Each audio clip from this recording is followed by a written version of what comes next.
Hello, everybody. I hope everyone is having a great day today. It is Friday. Our week is almost over, and it feels like it has been a long week. Again, I just want to thank you guys. I've gotten so many of you just messaging me and emailing me to support me and just being so supportive after what's been going on with my husband. So I just wanted to thank you guys for that and just really just thank you for all the support I've been getting. It's been awesome just between this and my podcast. So he is doing really good. Just an update. Everybody's kind of surprised at how well he's actually doing. The therapists and the doctors are actually really surprised at how well he's doing after the stroke. So thank you guys for all the support and the love that you've been showing me. So today I wanted just to talk a little bit about time management. And um, I used to think that, like, as a director and an owner of a center, that I had just no time to do things like observations and to really work with my staff. I felt like I was just so busy all the time, and I just felt like I had no time to get these essential things done that really improve center quality. So I took one class a couple years ago that focused on time management. And after that, I decided to really just start studying time management. And I decided that I was going to figure this thing out because I was horrible at time management. And what I discovered is that I did have time. We all do have time. It's just how we manage our time. And one of the biggest things I've discovered is we don't defend our time enough. We really don't honor ourselves and our own time. And what I really encourage you to think about is if you make plans to meet your friend, right, next week, let's say you make some lunch plans, you're going to show up for those plans. You're going to honor those plans with your friend because you respect their time and you respect your friend, right? If you make a doctor's appointment, you're going to show up for that doctor's appointment because you have respect for that doctor. But if we make appointments for ourselves, we don't keep those appointments. If you write in your calendar that you're going to take care of something, we really just don't honor that like we would for somebody else. So I just want to challenge you to really think about that and start defending your time. Treat yourself with the same amount of respect that you would a friend that you had plans to meet for lunch. You wouldn't just cancel on them last minute, right? Because somebody else needed something from you. You would tell your friend, I'm sorry, I've got plans. Somebody else was demanding your time or attention during that time. You would say, I have plans or something.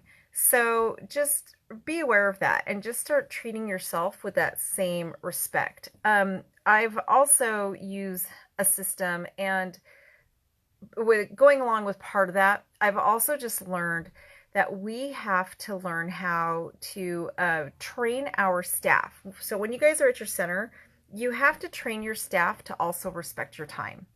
And so I know that sounds kind of weird, right? But part of the reason as directors and owners that we don't have any time is because everybody is rushing in and out of our office.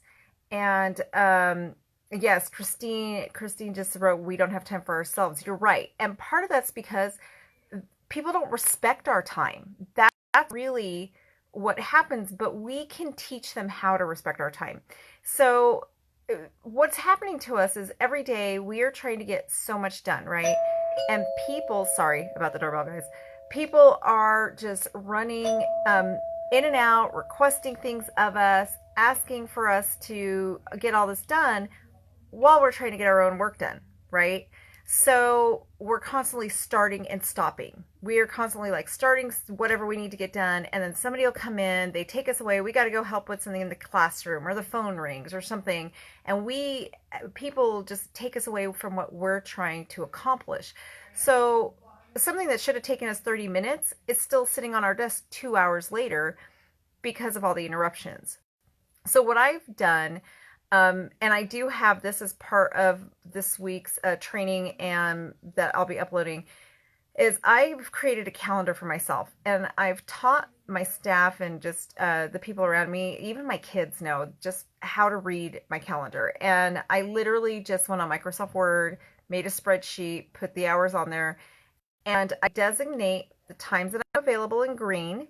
I designate the times that I am not available in red, and the times that are a maybe are actually designated in orange, so that the people around me know that when they can and cannot disturb me. And it's just really a matter of just defending that and really honoring it and letting them know. So it's something I've actually started working even with at home so that my children know too, that if I am during one of my red times, and I actually have this even on my Outlook calendar, so it's on my computer now and everything, and I've printed up copies everywhere. And so they know if it's red time, if my door is closed, my office door, whether at home or at the center, that I'm not to be disturbed unless there's an emergency. If there's an absolute emergency, the building is burning down, then you can come disturb me.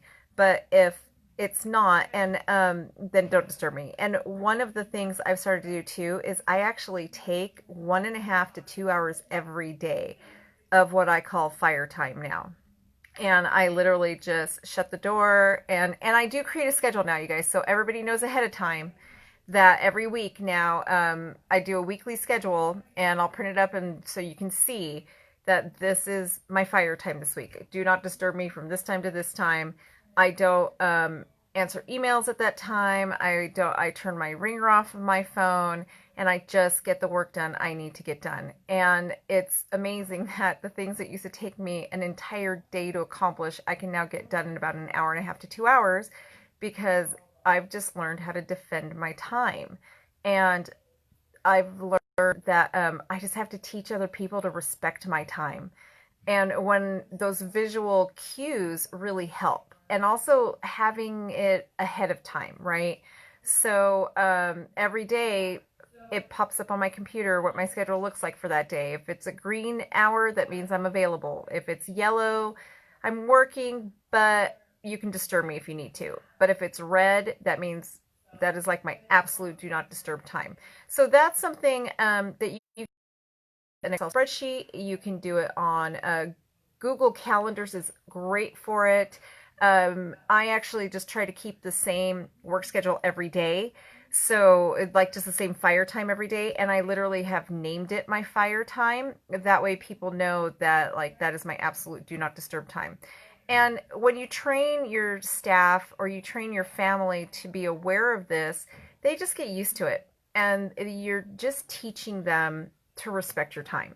So it really is, just a matter of that. And I can tell you, a couple of years ago, I was horrible at this. Even just a year and a half to 2 years ago, I was terrible about putting everybody else's needs first and really just not defending my own needs and my own time. So I was always running behind on projects. And now I've got it together pretty well. I mean, it's crazy how, for people who knew me even just a year and a half ago, how productive I've become, just because I've just learned to protect my time and to defend my time. And so that's just something and I'll share with you guys in the notes that like just a copy of my schedule so you can see what it looks like. And it's super simple. And then every morning now, one of the first things I do is I plan my day. And I do it on paper. You can do it on the computer too, but I kind of like it on paper.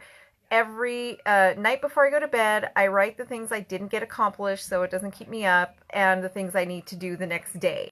And then in the morning, I create a schedule for myself every single day. Part of it, with my husband needing full-time care now, it has just become essential for me. There's no way for me to really run a business, well, 2 businesses now, and take care of my husband and be a mom without creating a schedule. So every day now, I just write myself out a schedule. I post it so my staff knows what it is. Everybody knows where I am. And it's just really helped me to get everything done. And it's kind of funny that even with my life being so full, I get more accomplished now just by really learning some good time management. So that is my focus this week. So I haven't posted the podcast episode yet, but it does focus on time management. The training class we're doing this week is all about just, gosh, I've been studying time management now for about 2 years since I've been time management. So that is my focus this week. So if you guys have any questions on really just how to control that, and I know you guys, for directors, it is so hard, right? You always want to be available, but we can't. You'll drive yourself crazy and just work yourself into the ground. And I just really didn't realize before how much I was just doing unnecessary stuff because I wasn't organizing my time. I didn't have a plan and I wasn't defending my time. Just always being available ends up hurting you in the long run. And when you figure this out, you don't have to put as many hours in. So if you really want to minimize the amount of hours that you're working, that is the key. There's my parents even know now. So I even have it posted like the times, like my green light times are going to be times where people can approach me. And I do plan that around like the busier times. When I know parents are going to be in and out of the center, I do make sure that's green light time. It's usually during the red light time that, or my fire time is normally when there's really not that much foot traffic. One thing I do want to mention though is part of my orange time or yellow time that I create, I do use that planning time to work with staff. Like that's going to be planned. So like if I need to have a manager's meeting, that's going to be like during nap time, during my yellow time. That way I might be able to get interrupted, but I do still plan like this is when, if I need to go over an employee review, anything like that is going to happen during like nap time, yellow time. So the other suggestion I have for time management is start theming your days. And that kind of sounds crazy, right? But you would be amazed. A couple years ago, I read a book, and I'm sorry, I can't even remember who it was by, but this premise really stayed in my head. And what the author suggested was when you go to the grocery store, you don't shop in the grocery store based on the days of the week, right? You're not going to look at your Monday menu, get everything for Monday, then look at Tuesday, get everything for Tuesday. You're going to go to the meat aisle, get whatever meat you need. You go to produce, you get whatever produce you need.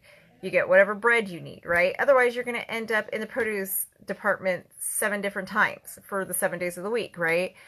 So when you're theming your work days and you're grouping your time, think of it in that context. So if you need to do computer work, just make sure you're grouping that at the same time. So don't think of it in terms of like, I have to do accounting, emails. You're going to do all of that together. And then make sure you give yourself a break too, because you don't want to sit in front of a computer for a couple hours straight. But think of it in those terms. So if you're going to deal with a classroom problem, a specific classroom problem, get all of that done in one day, right? So don't worry about just doing like a teacher observation that day, then dealing with doing a materials and supply check. Make sure you're just like grouping those projects. I go as so far now as to even just like kind of group it as every Monday I do like, let's say, payments, bookkeeping, things like that. Tuesdays are the days that I reserve for all my husband's doctor's appointments. Wednesdays I do all my creative work, like any kind of, if I'm creating a class, if I'm doing a presentation. Like tomorrow I'm teaching for our Nevada NACI conference. I'll be teaching a class for a mini conference we're doing, and so I'll do all my creative work that one day a week. So think about that, theming your days, because if you have a specific day of the week, like, so if you're doing classroom observations, that should be let's say every Thursday, for example, are your classroom observations. You get into those habits and you know that, every time I'm going to do this. So just getting organized with your time and becoming intentional, defending your time, teaching your staff and your family how to respect your time, that will create so much less stress in your life, and it'll create time for yourselves. And you'll be amazed how much you'll get done, how much more productive you'll become. and just how much less stressed you will become. So, those are my big messages today. Just learn how to defend your time, learn how to show yourself respect for your own time. Show yourself the same kind of respect that you would show a friend that you made an appointment with. Set your calendar, keep to it, and I promise you guys, I know it sounds terrible in the beginning, but it's not that bad, and you will be so relieved if you did it. So if you guys don't have any questions, I'm going to just move on for the day. Or if you guys have any questions about previous trainings that I've posted, let me know. And you guys can always message me if you need anything. I've been talking to a few of you on the phone too, which is pretty fun. There's quite a few of you who've asked for phone consultations. So I really enjoy talking to you guys on the phone. I actually really, really enjoy that. So let me know if you guys need anything. You can always message me or whatever works. I will do another Facebook Live next Friday. And also let me know what times work for you guys. If you guys want to leave comments, what time of day is best. I've been trying to experiment with different times to, and I'm Sunday. I'm always home anyway. So when your centers aren't open, I'm more than happy to do trainings during the week. And also let me know my free training. I do a free monthly training. So I got to figure out what theme I'm going to do for February. I was thinking about doing employee retention. I'm trying to really focus on what I see as everybody's biggest pain points. So I was actually thinking employee retention. I think last month we did enrollment, increasing your enrollment. So next month I was thinking about tackling employee retention. So I think that's probably the second biggest pain point I see. So have a wonderful weekend. And if you guys are in the Reno, Nevada area, join us tomorrow. I'll be hosting the Tri-County Nevada AEYC mini conference. That's in Silver Springs, Nevada. I'll be doing a couple presentations tomorrow there. So stop by if you're in this area and say hi and join us. Have a great week, everybody.